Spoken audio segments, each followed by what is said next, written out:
Assalamualaikum warahmatullahi wabarakatuh. Saya Nyuandar Nugraha dari absen 26 kelas 1254 akan menjelaskan tentang penyerbukan dan pembuahan pada tumbuhan Angiospermae. Jadi, pembuahan Angiospermae atau penyerbukan Angiospermae adalah proses pembuahan atau penyerbukan yang terjadi pada Angiospermae dan dikenal dengan pembuahan atau penyerbukan ganda.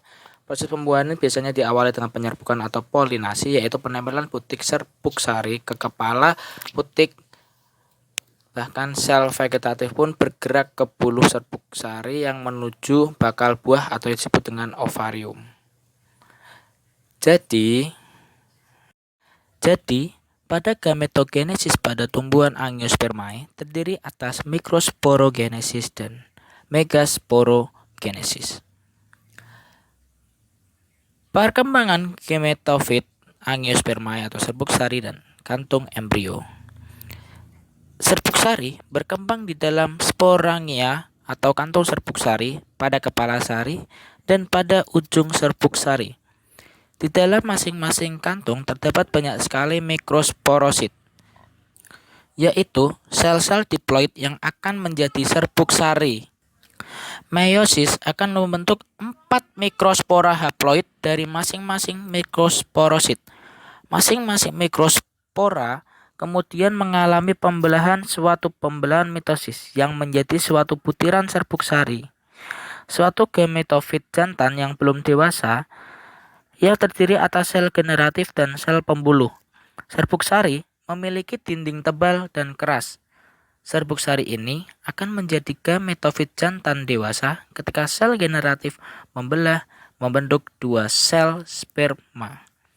Hal ini umumnya terjadi setelah serbuk sari mendarat pada kepala putik dan tangkai serbuk sari dan kemudian mulailah tumbuh seperti pada gambar berikut. Yang kedua, yaitu pada kantung embrio atau gametofit betina. Itu biasanya berkembang di dalam suatu bakal biji yang dibungkus oleh ovarium pada pangkal putik. Di dalam sporongium, bakal biji adalah suatu sel diploid besar yang disebut dengan megasporosit. Sel inilah yang akan menjadi kantong embrio. Akan tetapi, rincian perkembangan dan struktur kantong embrio sangat berbeda pada spesies tumbuhan.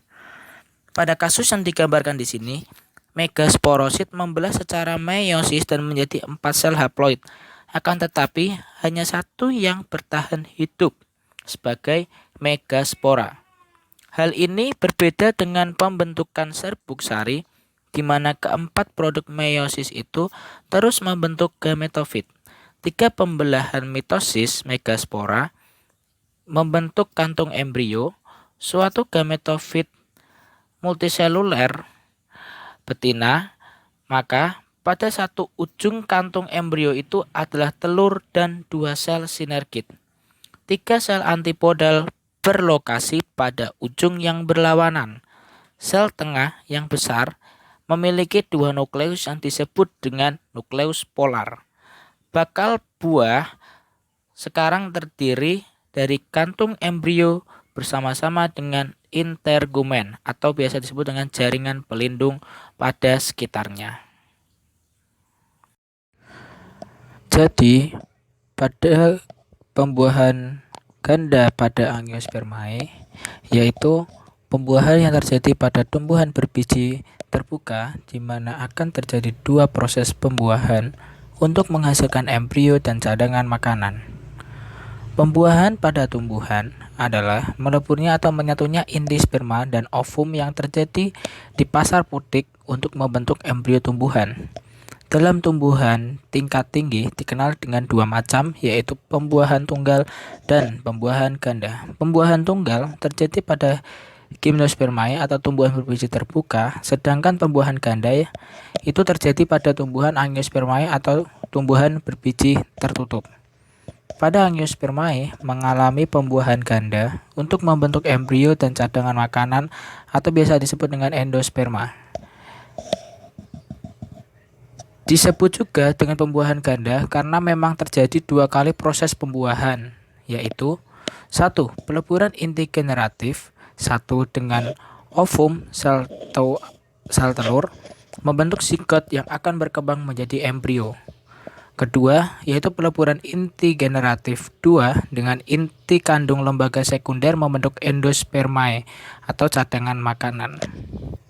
Dan pada pembuahan ganda juga menghasilkan 8 inti haploid, di mana 8 inti anakan tersebut adalah 2 kandung lembaga sekunder, 3 antipoda, 2 sel sinergit, dan 1 ovum.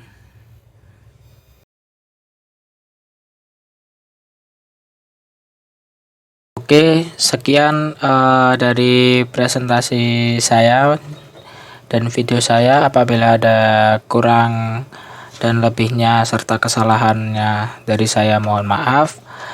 Wassalamualaikum warahmatullahi wabarakatuh.